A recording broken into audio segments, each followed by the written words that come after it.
Saya Rizky Alfiatur Rahmah dengan NIM 164. Di sini saya akan menjelaskan tentang sistem pendukung pengambil keputusan. Nah, yang pertama pemecahan masalah dan pembuatan keputusan. Nah, pemecahan masalah terdiri atas respon terhadap hal yang berjalan dengan baik, serta terhadap hal yang berjalan dengan buruk dengan cara mendefinisikan masalah sebagai kondisi atau peristiwa yang membahayakan perusahaan atau yang bermanfaat bagi suatu perusahaan. Nah, sedangkan keputusan itu sendiri itu didefinisikan sebagai tindakan pilihan dan seringkali perlu untuk mengambil banyak keputusan dalam proses pemecahan satu masalah saja. Nah, fase pemecahan masalah itu menggambarkan 4 tahapan. Yang pertama ada aktivitas intelijen, yang kedua aktivitas perancangan, yang ketiga aktivitas pemilihan, dan yang terakhir aktivitas pengkajian. Nah, dalam melaksanakan aktivitas-aktivitas ini, orang yang memecahkan masalah ini harus memiliki informasi terkait dengan masalah yang akan ia selesaikan. Nah, kerangka pemecahan masalah itu ada 2, yaitu model sistem umum perusahaan dan model 8 elemen perusahaan. Nah, hal ini sudah dijelaskan di dalam bab 2. Nah, selanjutnya pendekatan sistem. Nah, pendekatan pemecahan masalah yang paling detail itu sudah digambarkan di bab 7, yaitu sederetan langkah yang direkomendasikan ke dalam 3 tahap. Yang pertama tahap persiapan, yang kedua tahap pendefinisian, dan yang ketiga tahap pemecahan. Nah, apa sih pentingnya cara pandang sistem? Nah, cara pandang sistem itu akan mencegah manajer agar tidak bingung karena kompleksitas struktur organisasi dan detail pekerjaan. Cara pandang sistem juga akan menekankan pentingnya memiliki tujuan yang baik, serta menekankan pentingnya bahwa semua bagian organisasi untuk bekerja sama. Nah, yang selanjutnya dia akan mengangkat hubungan antara organisasi dengan lingkungannya.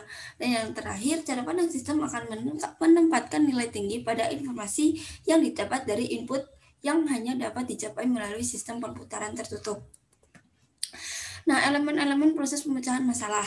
Nah, di sini jika masalah sudah terjadi, masalah itu akan dicari oleh pemecah masalah atau manajer, dan dia ada elemen standar dan dia butuh informasi keadaan saat ini. Nah, manajer juga akan mencari informasi mengenai kendala dan juga berbagai solusi alternatif. Nah, setelah itu manajer akan memutuskan suatu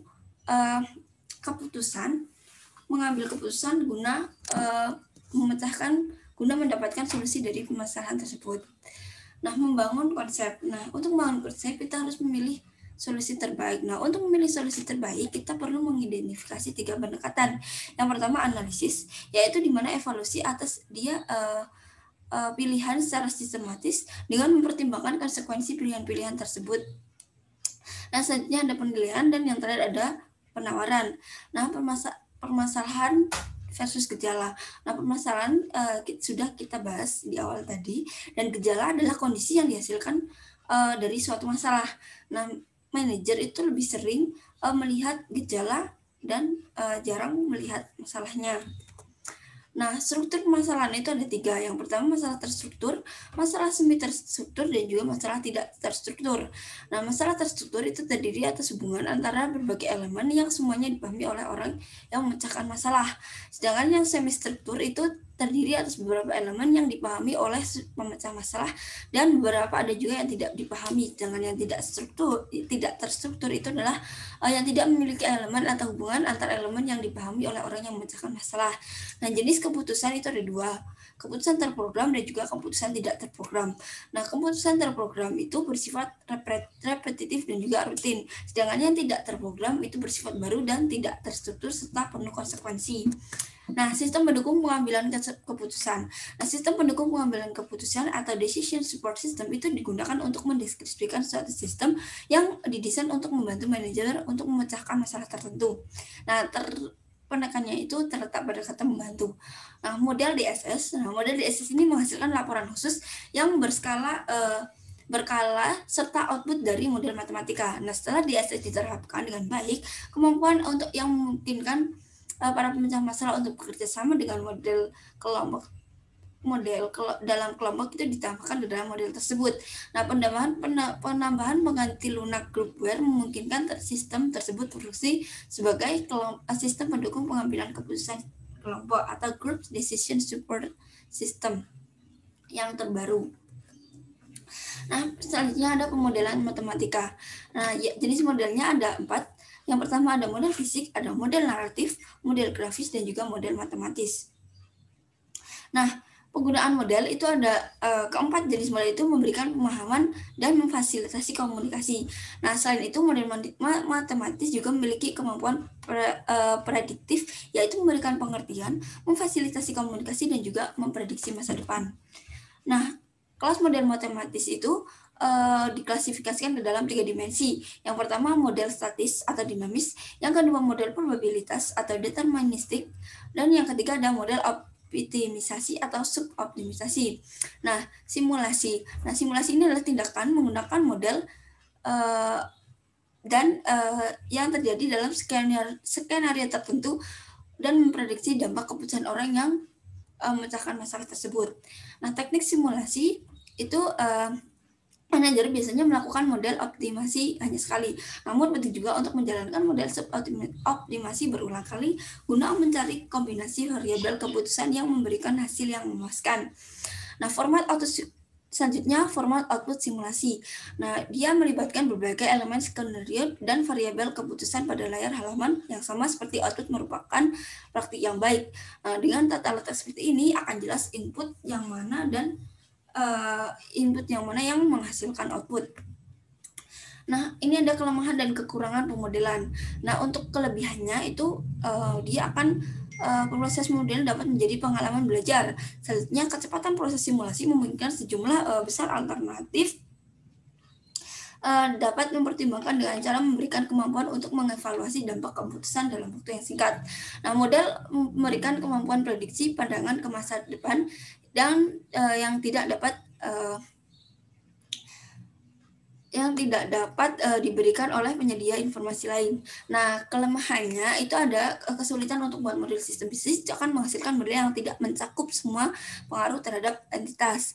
Nah, yang selanjutnya kemampuan matematis tingkat tinggi dibutuhkan untuk merancang model yang lebih kompleks. Selain itu, kemampuan semacam ini juga dibutuhkan untuk menginterpretasikan output dengan baik.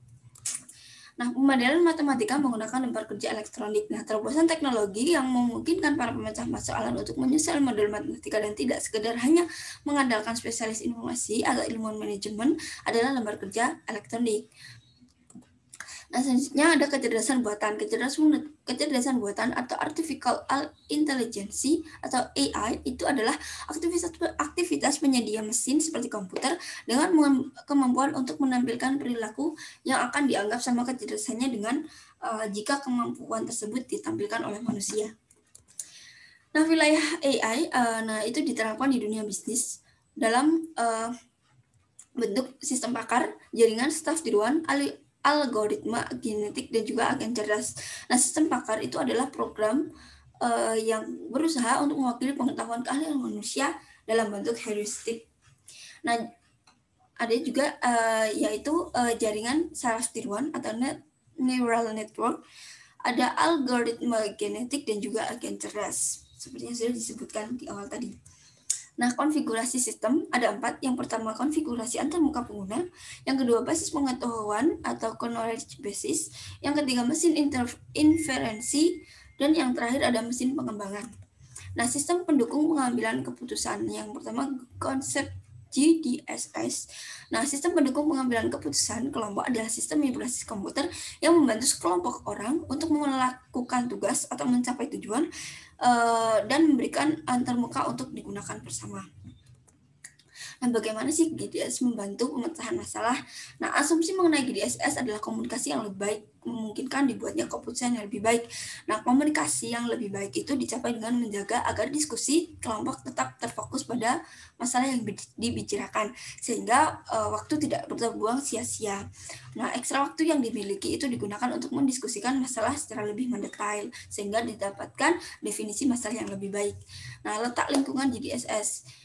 GDS membantu pemecahan masalah dengan cara menyediakan lokasi yang kondusif untuk komunikasi. Pada tiap lokasi, para kelompok atau dapat bertemu dalam waktu yang bersamaan atau dalam waktu yang berbeda. Yaitu ada pertukaran sinkron ketika mereka bertemu dalam saat yang sama dan pertukaran asinkron ketika mereka bertemu pada waktu yang berbeda-beda. Nah, itu saja yang dapat saya sampaikan. Apabila banyak kesalahan, saya mohon maaf. Semoga bermanfaat. Wassalamualaikum warahmatullahi wabarakatuh.